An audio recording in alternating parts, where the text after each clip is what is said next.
right. Good morning, everyone. This is the All About Nothing podcast kind of daily show for a Thursday morning. Thanks, Bill.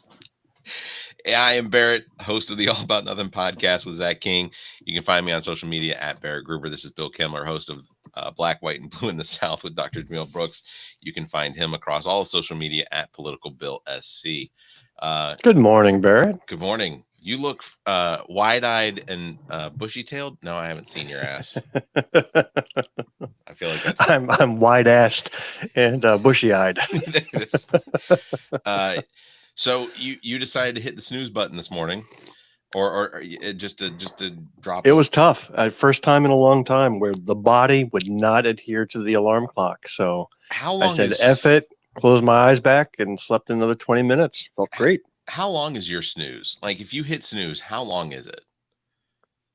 No, I don't have a snooze. Oh, you don't have a snooze. I reset the alarm to a new time.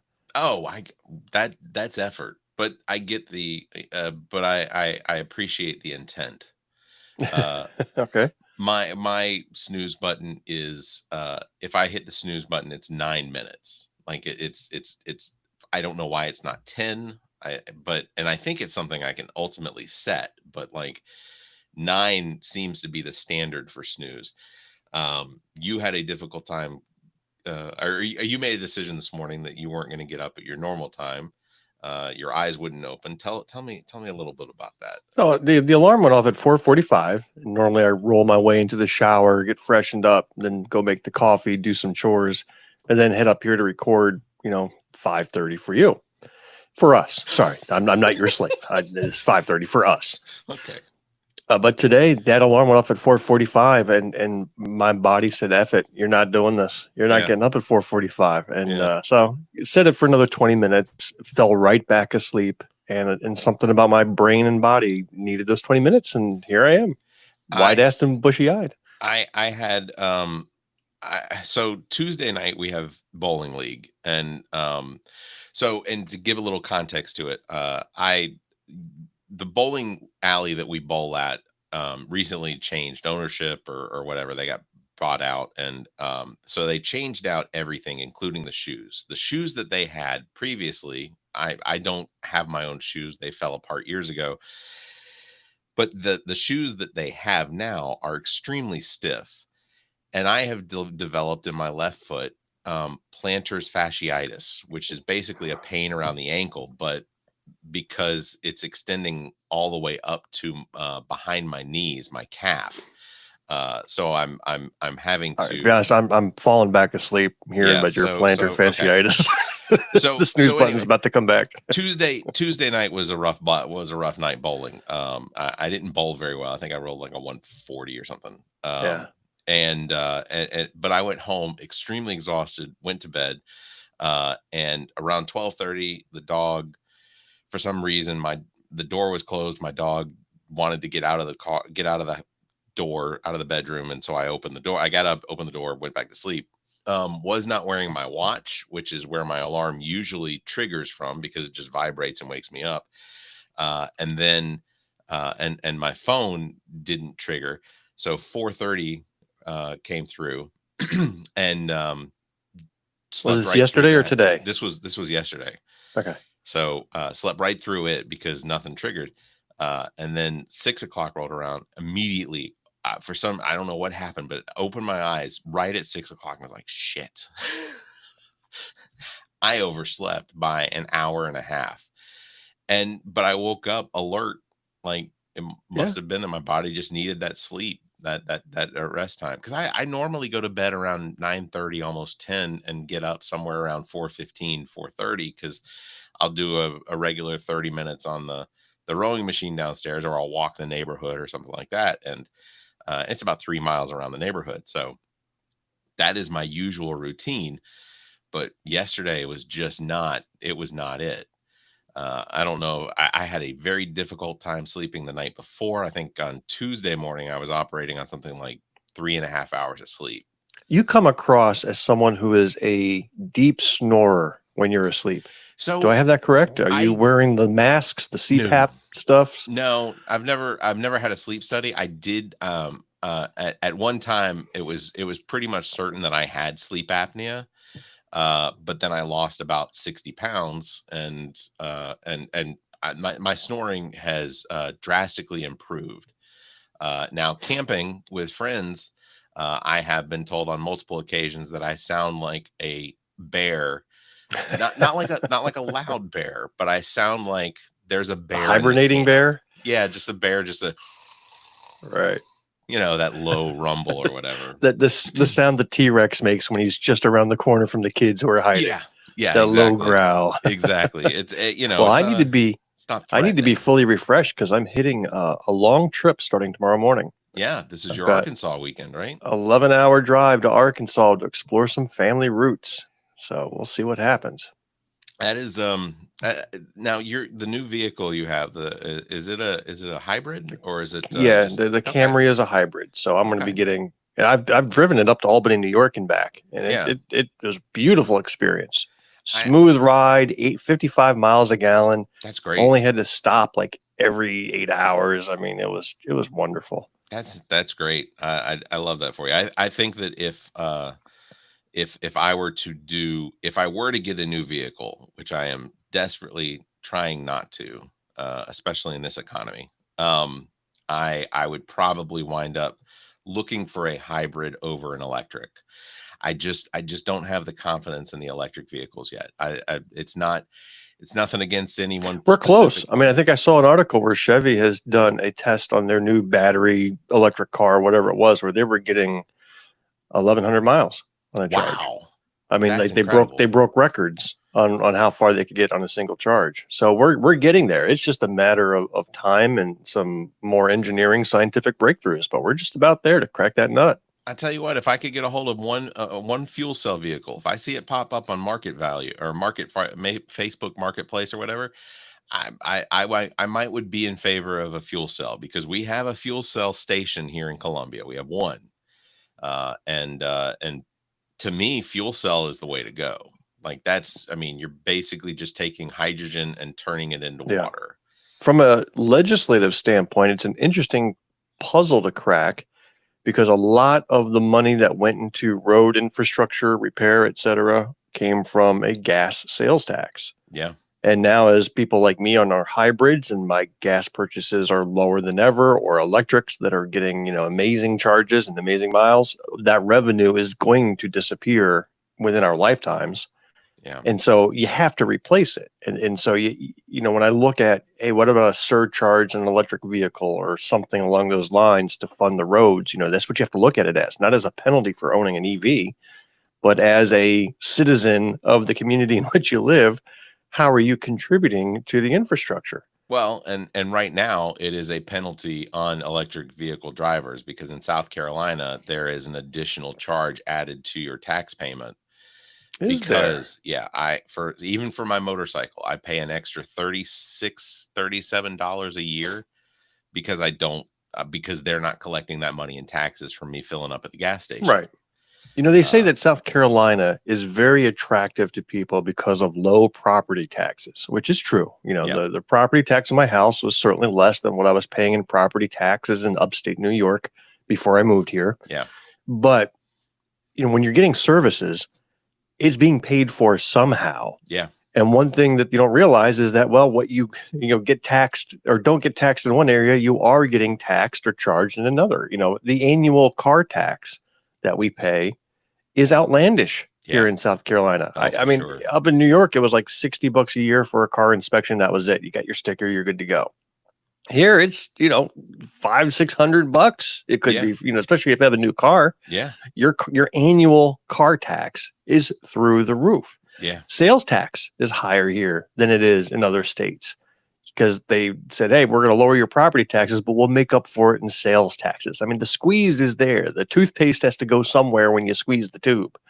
It just goes somewhere else. So that's what people don't realize. Yeah. It's I for my Element being more than 20 years old now, I pay about $30 a year for taxes.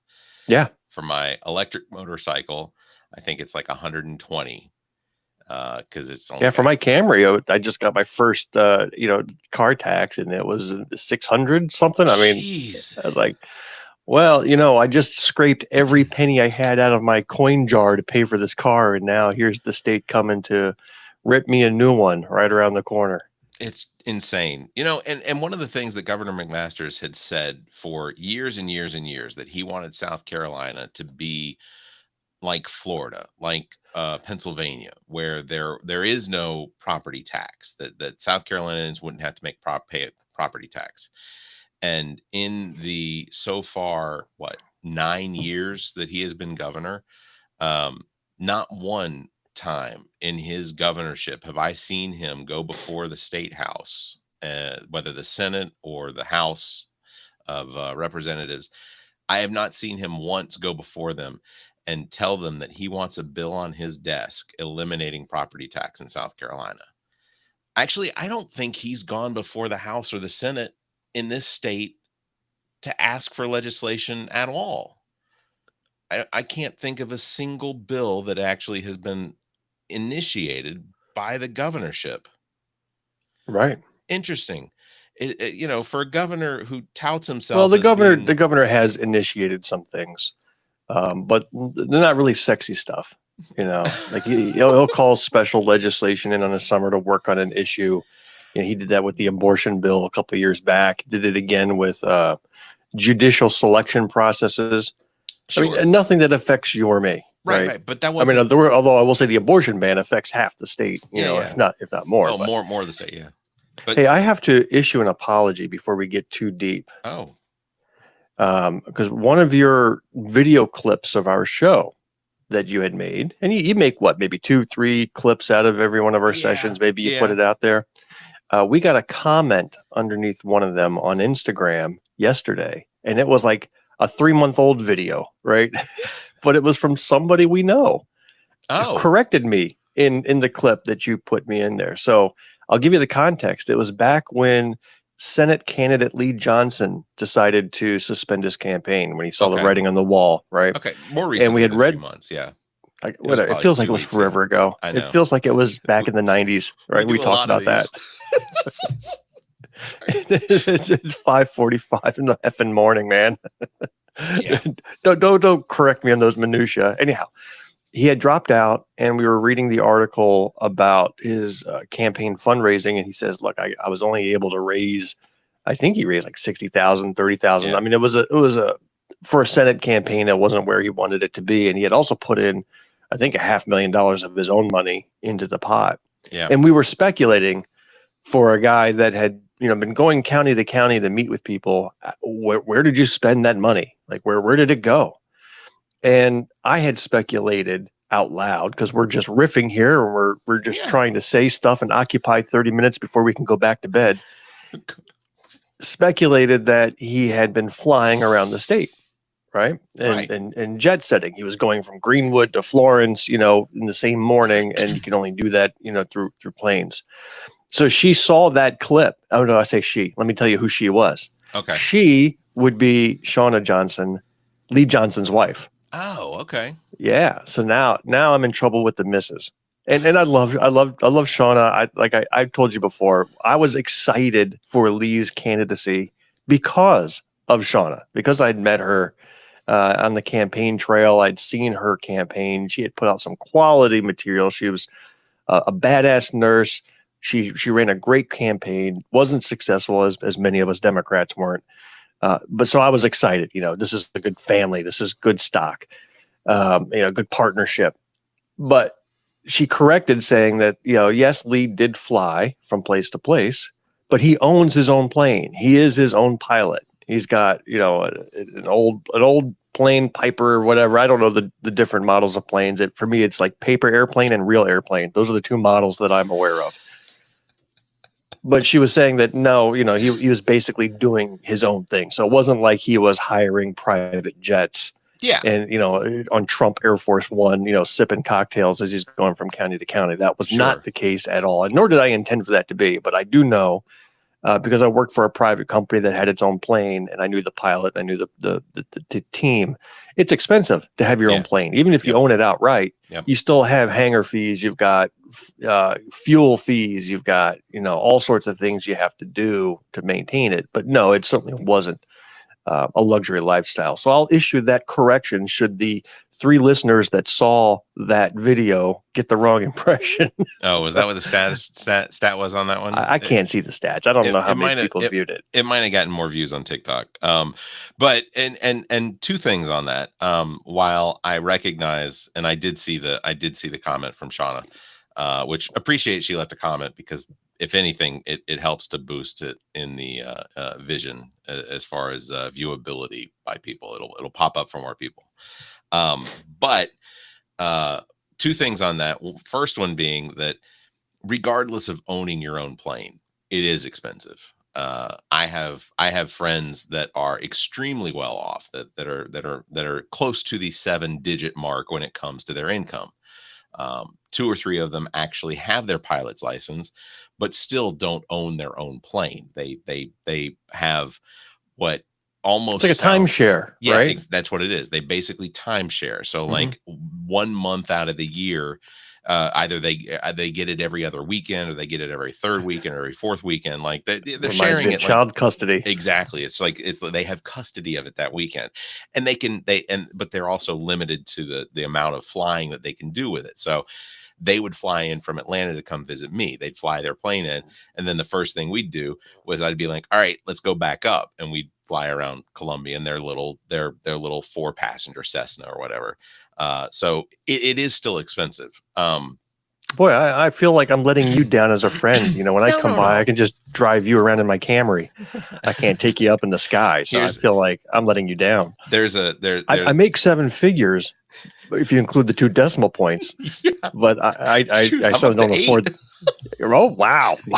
So I'm with a rich friend. 2 decimal points. You have to add 2 decimal points. Look, we already talked about at what point your Social Security stops collecting on yours.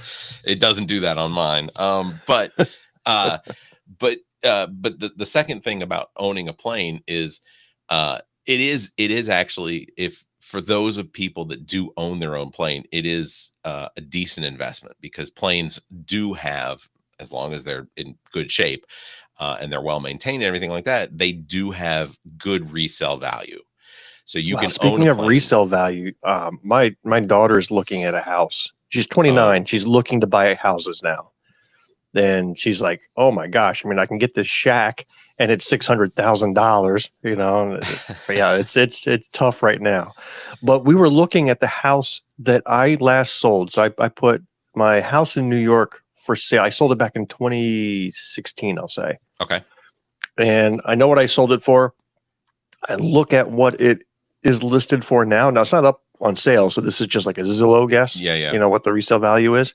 It has increased by 60% in value in less than 10 years. I believe it. I could be sitting on a nest of cash right now if I had just kept that house and resold it today. It is absolutely one of the markers as far as the housing crisis that we are in. And the house didn't get any better. The house wasn't a phenomenal mansion by any stretch. So it just, as it sits there, it is now worth 60% more for no reason. How old were you when you bought your first house? Oh, I was 24. Okay. I was 22. With the help of a father-in-law who helped with the down payment. Okay. But the house was like 69 grand. I mean, it was, and it was a 3-bedroom, 3-story or two floor house with a basement that was finished. So it was a fine starter house. So we made our mortgage payments. I think by now the ex-wife, you know, it's her house and I'm sure it's all paid off by now. But yeah, that same house today, couldn't afford it. Yeah. I was 22, 21 years old when I built literally this house. And it was a builder. So, wow. But I was working for the company you work for now. And at that time I was probably putting in, I was paid hourly, and I was probably making anywhere between 70 and 80 hours a week in overtime. And I used that as part of the collateral and whatnot. That was 22 years old, making more than 100 grand a year. I mean, now I only worked for that company for an additional year after that and watched my salary basically get cut in a fifth to go work somewhere else. When I bought this house, I look back at 2008 and say, the reality of it is that I was probably one of those people back then that shouldn't have been sold a house that caused the crisis in 2008. Fortunately, I maintained a level of stability that I passed through that, but I shouldn't have been able to afford a house at that age. I should have continued renting probably, but so here's my daughter, newly married. Her husband works in the medical management, healthcare industry. He's kind of in the management side of things, executive. Yeah. She's working as a full-time nurse at a hospital, makes decent money there, and they can't afford to buy a house. That is crazy. And I don't know necessarily why there is a spike aside from foreign purchase of housing. Yes. Which is 100%. Insane. I mean, we're watching Russia, we're watching China, we're watching, all these other foreign investors pouring money into private property in the United States.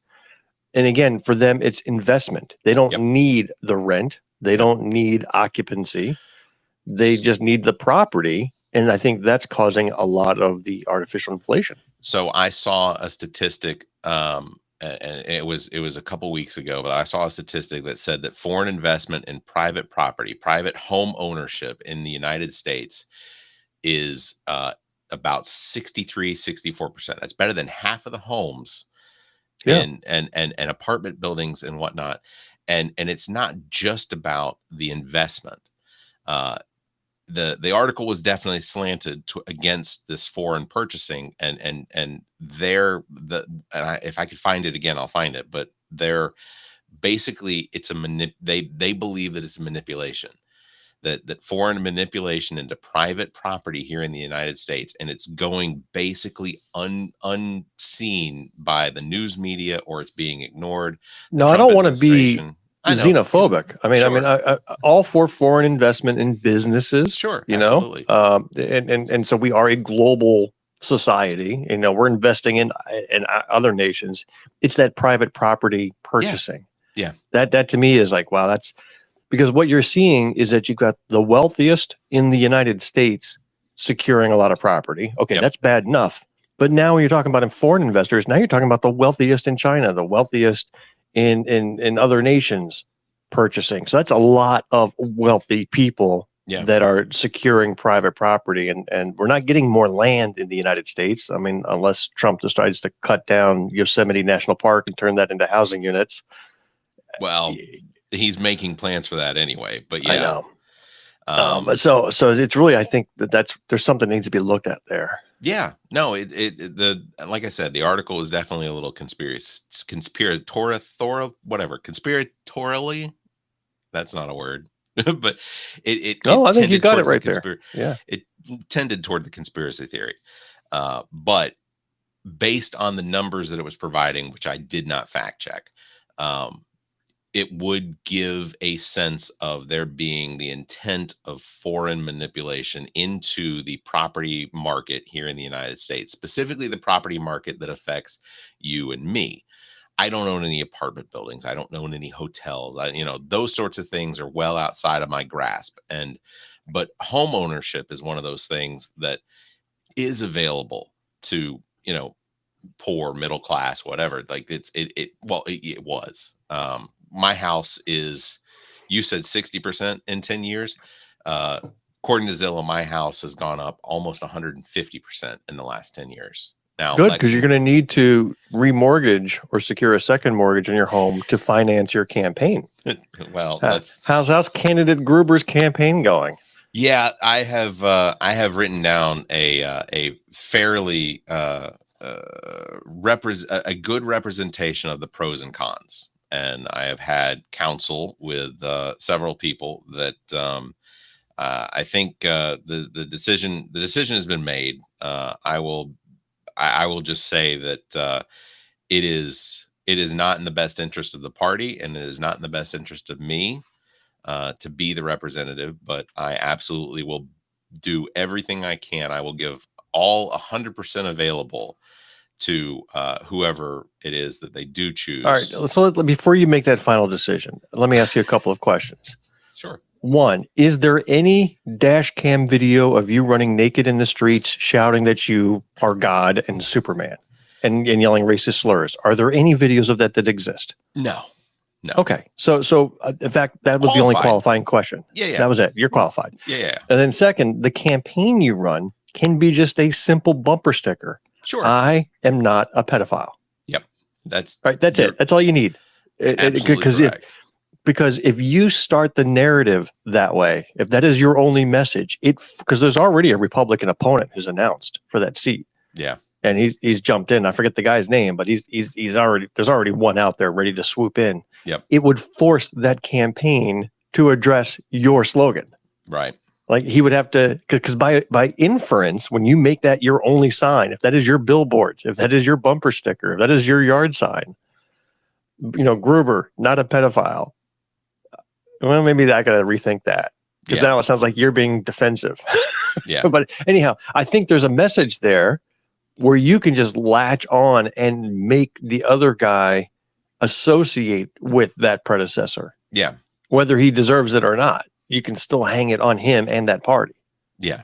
No, you're correct. It would be fun. Because just to be a thorn was one of the pros. That was, and as I told you again, had you run last time against RJ May, you would be sitting in the House right now. You think so? Because when those accusations came, that was still during campaign season. Yeah. So it could have been incumbent upon the challenger to make that the focus of the campaign and tear him out. Yeah. I think there's something there that you could have pushed him out during that because he had no opposition, because there was no challenger. Well, the only problem with that is he's still like he was truly, I mean, he got 75-80% of the vote, and that was with no candidates running against him. Right. That there were groups of write-ins that occurred during that election. Write-ins don't count. Yeah. Well, yeah, no, you can't organize a write-in. But had there been a candidate who was daily pounding that one message while his house was being raided of electronic equipment, I truly think he could have been ousted. So of his 80%, I think the statistic that I pulled was that 70% of his votes, so about 6,000 of his votes, came from just pulling the party ticket. Right, but let's say that you had a Dem candidate there, and so just by the nature of a normal race, let's say it would have been 60-40, maybe, or 65-35, right? Yeah. So now you have to pull 20 back, or just 15 back. You just have to pull 15% back. Yeah. So imagine a candidate who was going door to door with one message. Hey, this guy had his house raided for electronics equipment by the feds. Sure. There's only one reason why that's done. Now, I appreciate you pull the R lever. I need to make you aware that this one R is being investigated for child pornography. And if that was the door-to-door message, you could have hit that many doors easily in the time remaining in that election and either suppressed his vote or flipped it. Yeah. Had somebody been in that race, I wish I had that happen in my campaigns. I would be sitting in the House right now. I was gonna say, just wait, because McCready has gotten himself in enough hot water. I think that there's the potential that a candidate that runs against him will likely. Well, I hear he will be primaried. And I've got some secret info that he will be primaried in June, which is the first primary to happen against a sitting incumbent in this area in forever. Yeah, well, at least for the House. I'll just say that the time constraints available for an actual so running fine, winning and actually sitting in session is more difficult. That's the big one. And that's the part that unfortunately, being a single income with a family of 5 is one of those constraints. To be a lawmaker, what you need to do is reduce that family of 5 down to just you. If you could do that, then you don't have that constraint. You So know there's what? a solution to everything, Barrett. My wife would potentially be in favor of that. I'm He's sure I'm like, going to get. don't threaten me with a good I time. was gonna say, I'm sure that I can get a text message at any moment because she's probably watching, and she would immediately say, "Absolutely, where do I sign the papers?" But no, in truth, the being being a lawmaker in South Carolina or potentially any state, that you have to have either generational wealth, you have to either own your own business, or be part of some law firm that can potentially sidebar you until your session is over, because then you're probably working in their interest in the House. There are so many little caveats for a lot of the lawmakers down there. They're over the age of 65, which means that they're retired, so they don't have day jobs that they have to produce for. Heather Bauer is absolutely Jermaine Johnson. These are individuals that that I look at and being like, they crossed that threshold. They figured out how to get past it, because Heather was single up until this past June. So didn't have any children up until coming up here in the next couple months. So their abilities to have an office and full-time jobs, and still be able to do the office job. Now, I guess, what is Dr. Jermaine Johnson's full-time job? Is he a lawyer? What does he do? No, I don't know. Yeah. Well, either but way. I don't believe he's a lawyer. I don't think that's the case, Okay. but could be wrong. But they have that ability, or they found that ability. And my profession is just looking at numbers. I would love to be a thorn. I absolutely would. I would wear that button, and I would crap on every Republican figuratively that I could, and I would stand up there and speak as long as I could. I would ask questions about why is South Carolina in the state we're in, and I think that type of reasoning will not work. I've tried that. Sure. I mean, that type of, hey, here's some facts, and then look who's in charge now. That connection is not, that message does not land as common sense it is to you and I. Hey, it's 6:02. Let's get to the full list of topics you wrote down. Oh, the full. I'm kidding. Well, I will say I do need to end it on this. Want to remind everybody, SOULHAUS Sessions with Priest Jacobs coming up August 20th at the USC Koger Center. That is literally next Wednesday, featuring Nikky, who is author, columnist, activist, also artwork featured by Lopez, and music cultivated by Priest Jacobs. That is going to be, again, next Wednesday at the USC Koger Center, August 20th. Doors open at 5 o'clock. Tickets available at Eventbrite, or you can check the show notes or follow Preach at Preach Jacobs on Instagram. How exciting! There. Yeah, it's gonna be a good program. It's going to be his first recording also for his new podcast, SOULHAUS Sessions with Preach Jacobs. Is that part of Big Media? Part of Big Media, yes, it is. Wow, like 3 new podcasts this year alone. Yeah, that's true. I didn't think about that. We've doubled in size. What the pod is coming back. Talk about investment and return on investment. I say invest in Big Media. There is a huge growth opportunity. There's some definite potential there. All right. Well, that is gonna wrap it up for today's program. Thank you very much for tuning in. Thank you, Bill, for being here this morning. I know it was a good sleep-in potential day with the rain falling, but you muscled through. Good for you. All right. Catch us live every Tuesday and Thursday at 5:30 a.m. Eastern, because apparently, Bill did know how to sleep in this morning. So that's, and I slept in on Wednesday morning. So till next time, you all stay safe, be kind, and keep your hands to yourself.